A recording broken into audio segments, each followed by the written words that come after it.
Sir ఇప్పుడు ఒక రూ. 1,00,00,000 టార్గెట్ మనం రీచ్ అవ్వాలంటే 5,000 ఎస్ఐపి చేస్తే సరిపోతుందంటారా?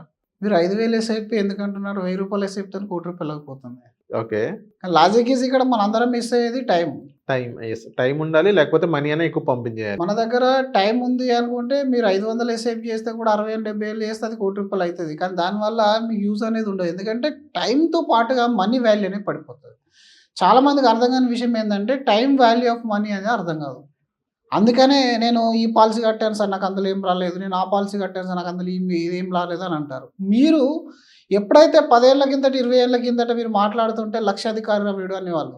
లక్షాధికారి అంటే అప్పట్లో చాలా మంచి వాల్యూ. 2000లో మీరు చూసుకున్నట్టయితే 20 ఏళ్ల కిందట 25 ఏళ్ల కిందట ఒక ₹1,00,000 మీ దగ్గర ఉన్నాయంటే చాలా పెద్ద గొప్ప. ఈరోజు ₹1,00,000 ఉన్నాయంటే హోండా యాక్టివ్ రాదు. ప్రాబ్లం ఎక్కడుంది? మనం ఆ రోజుల్లో 3 లక్షల పాలసీ కట్టేటువంటి 3 లక్షల అన్నవాళ్ళు. ఈరోజు అదే వ్యక్తికి ఒక ₹1,00,00,000 ఇన్సూరెన్స్ తీసుకోమంటే కూడా కోట్యా ఎందుకు? 50,000 ఎస్ఐపి అంటే ఎందుకు 50,000? కానీ ₹1,00,00,000 వస్తున్నాయి మీకు 5,000 కడతా అంటే మళ్ళీ నమ్ముతున్నారు. ₹5,000 ₹1,00,00,000 డెఫినెట్గా వస్తాయి. కానీ నీ గోల్కి నీకు సరిపోయే అమౌంట్కి ఆ ₹1,00,00,000 ఈ రోజున్న కోటికి ఉన్న వాల్యూ ఉండదు. అందరూ మిస్ అయ్యేది అది. మనం వచ్చిన శాలరీలో 90-80% ఏమో డిఫరెంట్ అసెట్స్కి అన్ని ఇస్తాము.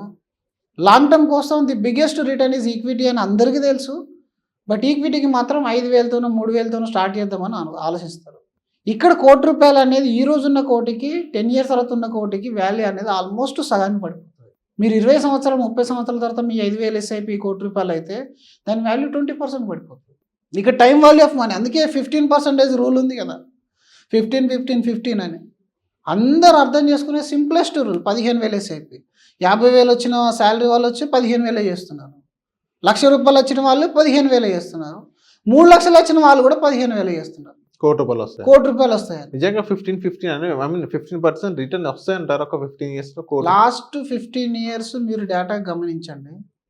లాస్ట్ 15 ఇయర్స్లో 70% of the funds 12,000-13,000 rupees SIP చేస్తే కూడా ₹1,00,00,000 అయిపోయాయి. ఓకే. 87% of fund.